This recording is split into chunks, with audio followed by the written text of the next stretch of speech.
You probably hear a lot about elections and voting systems all the time, right? But have you ever really done a deep dive into how these different methods work? How they don't just count votes, but actually shape a nation's entire political landscape? Yeah, it's often way more complex and, frankly, more surprising than you might think. Exactly. So today we're getting into a really fascinating and very timely debate happening in Bangladesh. Okay. It's this significant call to replace their traditional first-past-the-post electoral system, FPTP, with some kind of proportional representation, PR. Right. FPTP versus PR. We're going to unpack what these systems actually mean, look at how they're used around the world, and then really zero in on the specific arguments, for and against making that switch in Bangladesh. Mm-hmm. We've sifted through quite a stack of articles, research papers, expert analysis. Yeah, the goal here is to give you that shortcut that way to really understand this pretty critical political discussion without getting bogged down. Our mission is just to make you feel well-informed. Okay, so let's start with where Bangladesh is now, the current system. First past the post, FPTP. Okay, let's unpack that. How does FPTP actually work in Bangladesh? Well, it's designed to be pretty simple on the face of it. In each constituency, each local area, the candidate who gets the most votes wins the seat. Just the most votes, not necessarily over 50%. Nope. Doesn't matter if they get an absolute majority, just more votes than anyone else running in that specific area. Okay. And then once all those individual seats are decided, the political party, or maybe a coalition of parties, that ends up with the most seats in parliament. Right. Well, they get to form the government. Got it. So what's the main criticism people have about FPTP? I mean, especially when it comes to representing voters fairly, it feels like it could really distort the results. No, absolutely. It absolutely can. There's this huge potential to misrepresent the electorate. How so? Well, look at Bangladesh's 2001 elections. This is a really stark example. You had the two major parties, the BNP and the Awami League. They received almost identical shares of the popular vote nationwide, like both around 40%. Wow, neck and neck in terms of actual vote. Exactly. But the seat count, totally different story. The BNP walked away with 190 out of 300 seats. 190 with 40% of the vote. Yep. And the Awami League, with almost the same vote share, remember, they only secured 62 seats. 52. That's a massive difference from just, a tiny gap in the popular vote. It really is. It perfectly illustrates how FPTP can just sort of magnify a small lead in votes into this huge, potentially unrepresentative majority in parliament. So millions of people might feel like their vote didn't really translate into power at all. Precisely. And that feeling of being unrepresented is a major issue. Are there other sort of systemic problems that FPTP tends to cause? Yeah, the research points to several other issues. The system is often seen as, well, ripe for gerrymandering. Drawing the district lines to favor one party. Exactly. And it also tends to give voters in so-called safe seats less political clout than voters in swing seats. Because the safe seats are predictable, but the swing seats get all the attention and resources. That's the idea. Governments often focus more on those swing areas. And maybe most critically for political diversity, FPTP makes it incredibly difficult for smaller parties to gain any seats at all. Even if they have significant national support. Yeah, even if they get, say, 10% of the vote nationwide. If that support is spread out and not concentrated enough in specific constituencies to win any single seat, they can end up with zero representation in parliament. Okay, that really highlights the potential downsides. So if FPTP has these inherent issues, what's this alternative gaining traction in Bangladesh? Proportional representation, PR. What's the core idea there?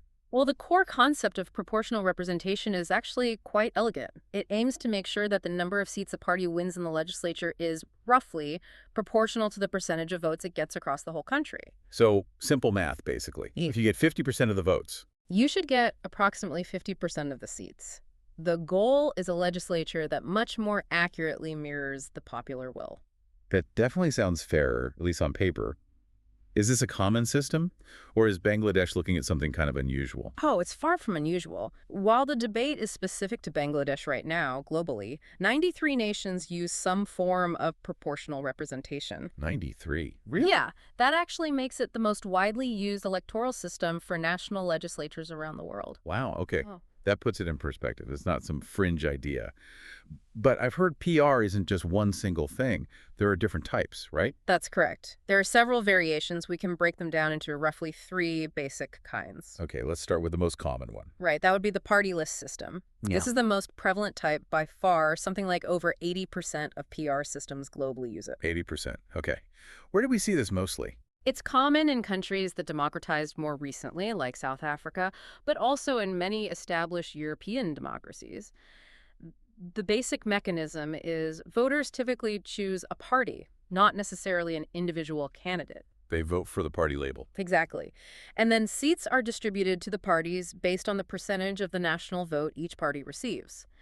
But even within party list, there are important variations. Such as? Well, you have the closed list. Here you vote for the party, and the party itself has already decided the order of candidates on their list who will get the seats.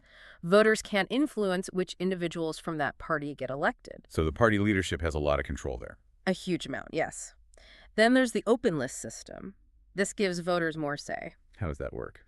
In an open list system, you can usually express a preference for both the party and for specific candidates within that party's list. Yeah. So you have more influence over which individuals actually take the seats allocated to that party. Okay, that's party list, Yeah. closed, and open. What's the second main type of PR? The one that tries to mix things up a bit. That would be mixed member proportional representation, MMP. It's sometimes called the German system because they pioneered it, or the additional member system. Mixed member proportional. What's it trying to mix? It tries to combine the proportionality of PR with the local connection you get from single member districts, like in FPTP. Interesting. How does it do that? So voters usually get 2 votes. One vote is for a local representative in their single-member district, often elected using FPTP. The other vote is for a party list, for the proportional component. 2 votes, okay. Yeah. And roughly half the legislature might be filled by these local district winners. The other half comes from the party lists. But here's the clever bit. The party list seats are allocated in a way that corrects for any disproportionality created by the district elections. Oh, I see. So the party list seats top up the totals to make the final result proportional overall. Exactly. The goal is to ensure the final seat count for each party matches its share of the second party list vote. So it's aiming for the best of both worlds, you could say. Local accountability and national fairness. That's precisely the argument proponents make. You get the fairness and diversity of PR, but you keep that geographic link, that local MP connection that people value in FPTP systems. Makes sense. It was developed in West Germany after World War II, you said. That's right. And while it's less common than party list, it's definitely gaining attention as a sort of sophisticated hybrid model. Okay, fascinating.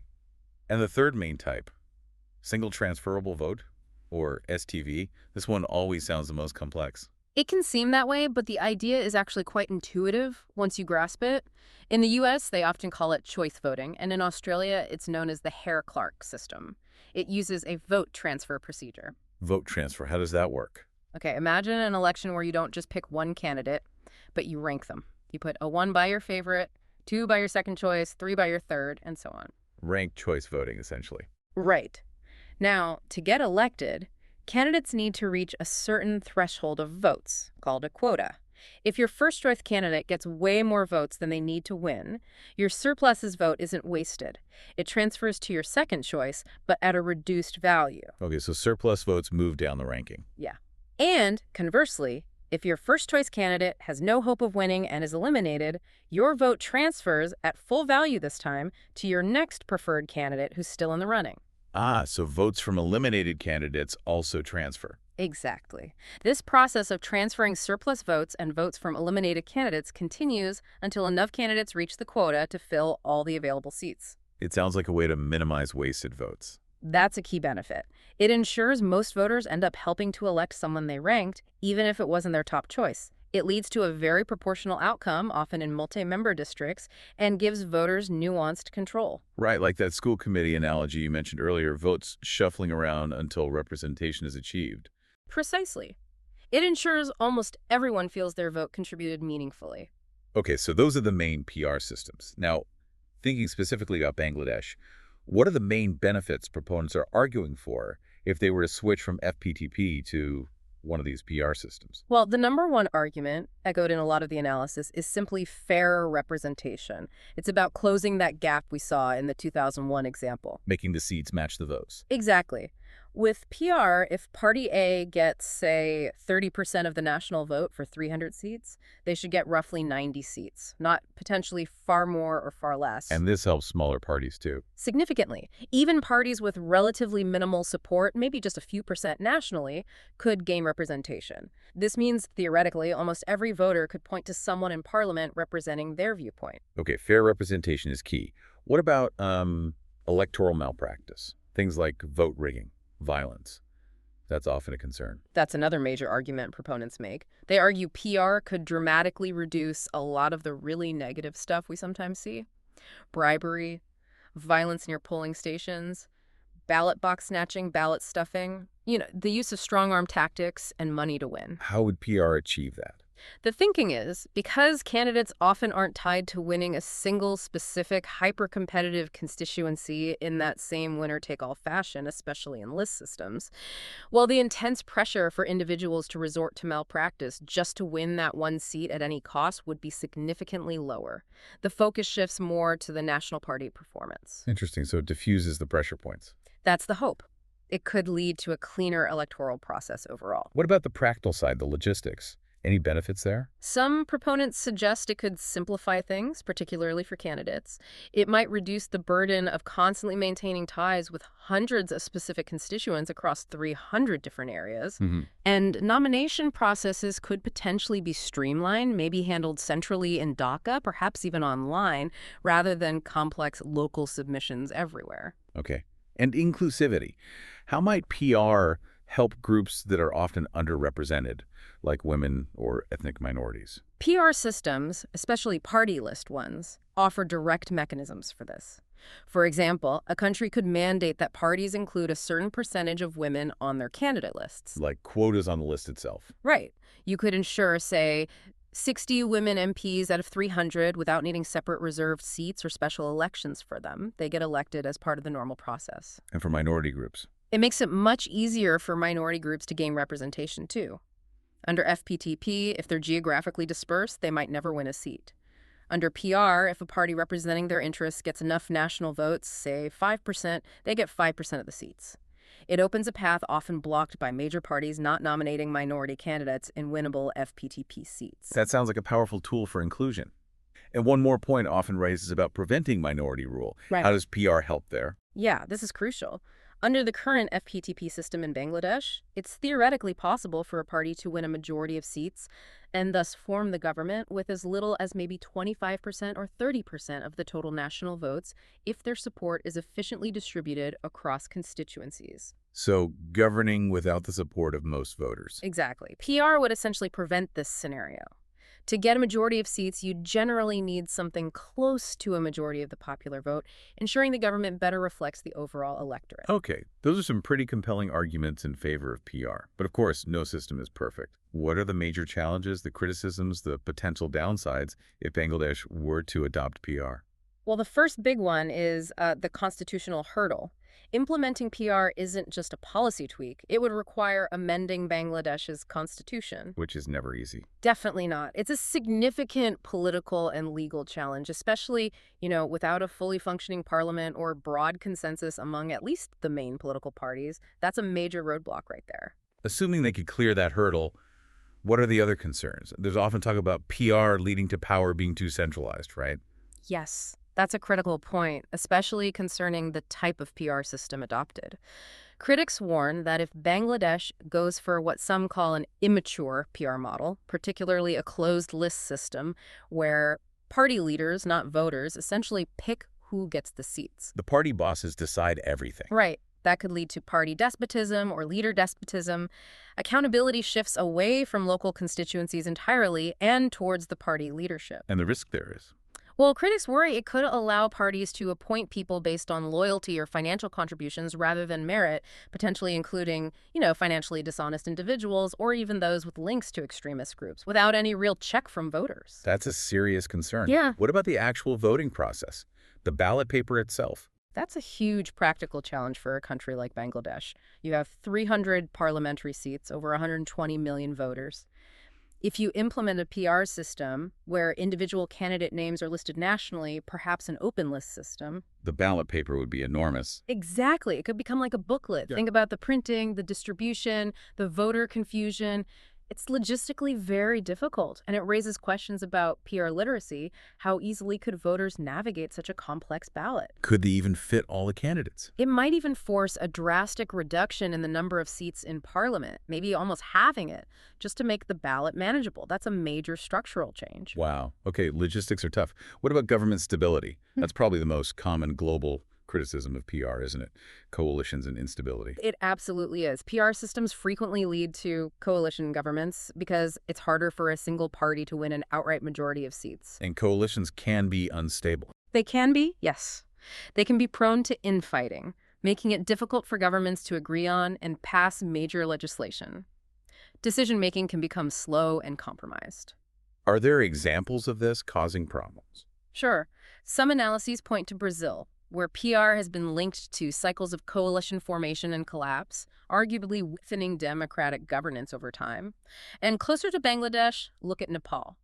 Since switching to PR, they've faced over a decade of what experts call deep political fragmentation and significant constitutional instability, multiple governments forming and falling. So the trade-off might be fairer representation for a less stable or effective governance. That's the core tension, yes.